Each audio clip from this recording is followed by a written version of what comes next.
Chapter 2. Mr. Bennet was among the earliest of those who waited on Mr. Bingley. He had always intended to visit him, though to the last always assuring his wife that he should not go. Until the evening after the visit was paid, she had no knowledge of it. It was then disclosed in the following manner.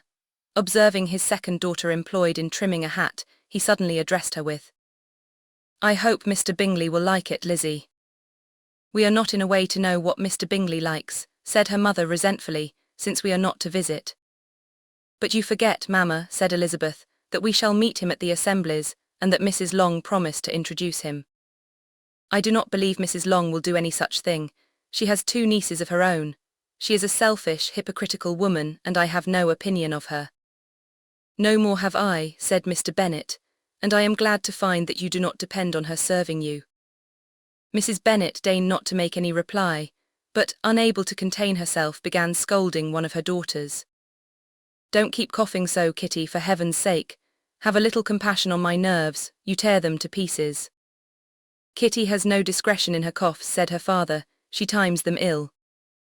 "I do not cough for my own amusement," replied Kitty fretfully. "When is your next ball to be, Lizzie?" "Tomorrow fortnight." "Aye, so it is," cried her mother, "and Mrs. Long does not come back till the day before.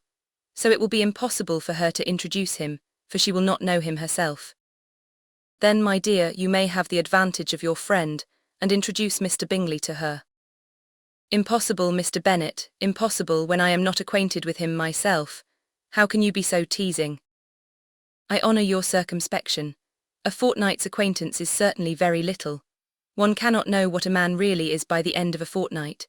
But if we do not venture, somebody else will, and after all, Mrs. Long and her daughters must stand their chance, and therefore, as she will think it an act of kindness, if you decline the office, I will take it on myself." The girls stared at their father. Mrs. Bennet said only, "Nonsense, nonsense." "What can be the meaning of that emphatic exclamation?" cried he.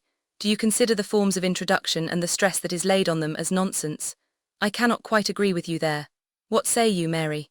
For you are a young lady of deep reflection, I know, and read great books and make extracts." Mary wished to say something sensible, but knew not how. While Mary is adjusting her ideas, he continued, "Let us return to Mr. Bingley." "I am sick of Mr. Bingley," cried his wife.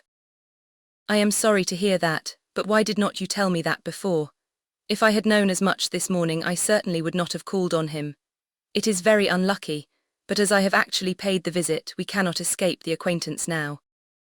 The astonishment of the ladies was just what he wished, that of Mrs. Bennet perhaps surpassing the rest, though when the first tumult of joy was over, she began to declare that it was what she had expected all the while.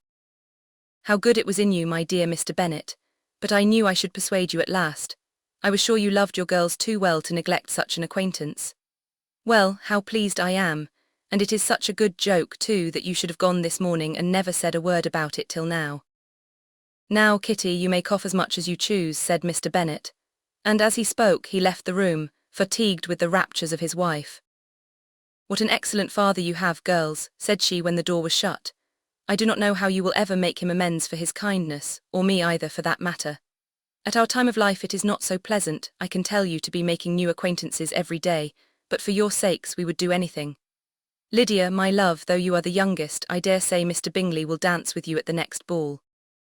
"Oh," said Lydia stoutly, "I am not afraid, for though I am the youngest, I'm the tallest." The rest of the evening was spent in conjecturing how soon he would return Mr. Bennet's visit, and determining when they should ask him to dinner.